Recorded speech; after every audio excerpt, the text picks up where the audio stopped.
दोस्तों, भारत के अंदर चुनाव सिर्फ एक दिन के अंदर नहीं होता। उस चुनाव को कराने के लिए कई हजारों आदमियों को कई महीनों तक काम करना पड़ता है। नाम जोड़ना पड़ता है, हटाना पड़ता है, जांचना पड़ता है, घर घर जाकर जानकारी लेनी होती है, दस्तावेज मिलाना पड़ता है। यह काम जो है बहुत समय लेकर किया जाता है। लेकिन इस बार हालात अलग हैं। मतदाता सूची अपडेट करने की प्रक्रिया जिस तेजी से चलाई गई है, उसने उन कर्मचारियों को थका दिया है जो इसे सबसे नजदीकी से संभालते हैं। बीएलओ, सरकारी शिक्षक और अन्य सरकारी कर्मचारी।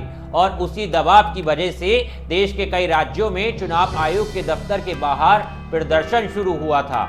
नमस्कार दोस्तों, मैं हूं आपके साथ ऋषभ चौहान। 25 नवंबर की तारीख जैसे जैसे करीब आती गई, कई जगहों पर कर्मचारियों का धैर्य टूटने लगा। पश्चिम बंगाल में हालात इतने बिगड़ गए कि चुनाव आयोग को अपना दफ्तर लॉक करना पड़ा। बैरिकेडिंग्स मजबूत की गई और अंदर सिर्फ 13 प्रतिनिधियों को ही प्रवेश दिया गया। बाहर खड़े कर्मचारी लगातार कह रहे थे कि हम इंसान हैं, मशीन नहीं। इतना काम इतने समय में आखिर क्यों? इसी सवाल ने भारत की चुनावी व्यवस्था को झंझोर कर रख दिया। बीते कुछ महीनों से चुनाव आयोग ने देश के 12 राज्यों में एसआईआर शुरू किया है। इसका मतलब होता है कि पुरानी मतदाता सूची, पुराने रिकॉर्ड्स और नई जानकारी के आधार पर सूची को दोबारा अपडेट करना। आमतौर पर यह प्रक्रिया धीरे धीरे और चरणों में होती है। कई जगह इसे पूरा करने में कई महीनों तक का समय लगता है। बीएलओ को घर घर जाकर मतदाता से मिलना पड़ता है, उम्र पूछनी पड़ती है, पहचान पता लगानी होती है, दस्तावेजों की जांच करनी पड़ती है, फिर ये जानकारी सिस्टम पर चढ़ानी होती है। यानी सिर्फ ये कागज पर टिक लगाने वाला काम नहीं है, ये एक फील्ड वर्क भी होता है। लेकिन इस बार आरोप ये लग रहा है कि आयोग ने इसे बहुत कम समय में पूरा करने का दबाव बनाया है। कर्मचारियों को अचानक हजारों पुराने कागज दे दिए गए हैं। 20-22 साल पुरानी सूचियां, स्कैन किए गए पन्ने, फॉर्म और रिकॉर्ड्स। उन्हें कहा गया है कि जल्द से जल्द काम पूरा करो। यहीं से समस्या शुरू हुई है। बीएलओ पहले से ही अपने दफ्तर, स्कूल, हॉस्पिटल, पंचायत या अन्य नौकरी की जिम्मेदारियां संभालते हैं। उस पर यह भारी काम उनके लिए बोझ बन गया है। कई मीडिया रिपोर्ट्स में दावा किया गया है कि इस प्रक्रिया के दौरान कई बीएलओ तनाव, हाइपरटेंशन, शूटिंग, ब्लड प्रेशर, दिल का दौरा जैसी समस्याओं से जूझ रहे हैं। कुछ ने अपनी जान भी गंवा दी है। विपक्ष का कहना है कि जिन लोगों की जान गई है उनकी संख्या 15-16 से भी अधिक हो सकती है। भले ये आंकड़ा आधिकारिक ना हो, लेकिन ये बात साफ है कि अचानक और भी भारी काम ने कर्मचारियों की सेहत पर असर डाला है। उनका कहना है कि हमारी ड्यूटी चुनाव को चलाना नहीं है, उनका हिस्सा बनकर मदद करना है। लेकिन यह काम हमारी जिंदगी छीन ले रहा है। किसी भी सरकारी कार्यालय के बाहर प्रदर्शन होना कोई नई बात नहीं है, लेकिन चुनाव आयोग के दफ्तर के बाहर ऐसा दुर्लभ दृश्य है, ये हैरानी पैदा करता है। पश्चिम बंगाल में सैकड़ों सरकारी शिक्षक, बीएलओ और कर्मचारी चुनाव आयोग कार्यालय पहुंच गए। वहां पहले से पुलिस बैरिकेड्स और सुरक्षा मौजूद थी, लेकिन गुस्सा इतना ज्यादा था कि बैरिकेड टूट गए।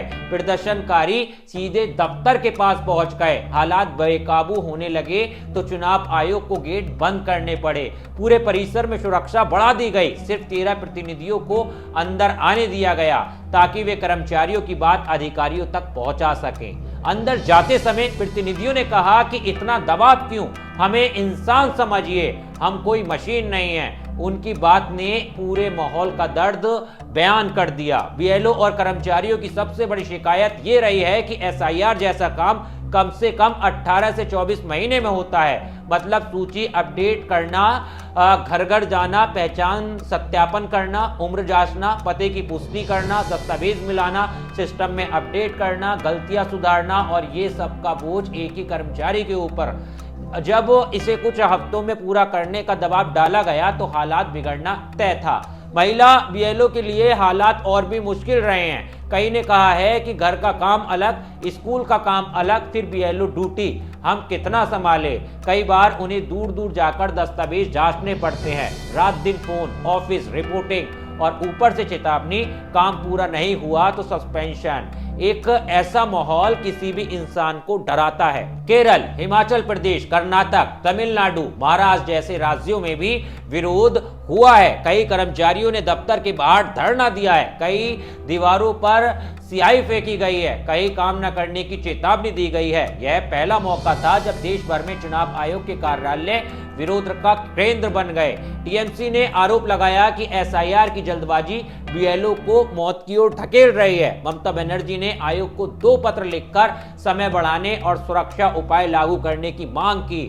राहुल गांधी ने सोशल मीडिया पर कहा, यह सुधार नहीं, थोप दिया गया बोझ है। उन्होंने सवाल उठाया कि अगर सही मंशा होती तो डेटा डिजिटल होता, मशीन से पढ़ा जा सकता, लेकिन आयोग ने 30 दिन का दबाव बना दिया है। वहीं अखिलेश यादव ने भी एसआईआर को लेकर कई गंभीर सवाल खड़े किए हैं। प्रेस कॉन्फ्रेंस की है एसआईआर को लेकर और उसमें कई गंभीर आरोप भी लगाए हैं। दूसरी तरफ भाजपा ने कहा है कि विरोध राजनीतिक रूप से उकसाया गया है। उनका दावा है कि टीएमसी से जुड़े लोग बीएलओ को डराते हैं, माहौल खराब किया जाता है। कुछ मामले में धमकी के ऑडियो वीडियो भी सामने आए हैं। ये पूरा विवाद इसलिए और गंभीर हो गया है क्योंकि चुनाव आयोग की तरफ से कोई स्पष्ट बयान सामने नहीं आया है, न प्रेस कॉन्फ्रेंस, न स्पष्टीकरण, न समीक्षा बैठक। जब जमीनी स्तर पर लोग तनाव में हो और ऊपर से मौन मिले तो गुस्सा बढ़ना तय है। प्रदर्शन में खड़े लोग चिल्ला रहे थे, हम मर रहे हैं और ये लोग चुप हैं, हमारी जानें जा रही हैं, बयान तक नहीं।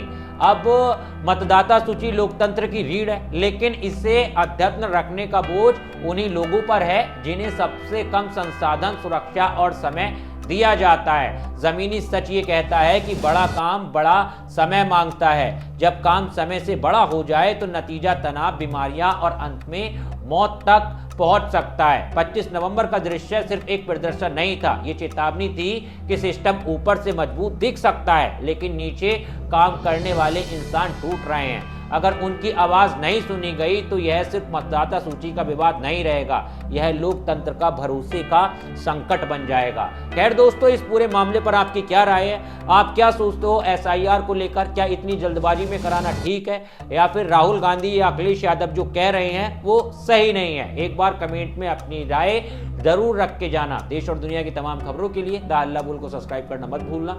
मिलता हूं आपसे किसी और वीडियो में, तब तक के लिए धन्यवाद। जय हिंद।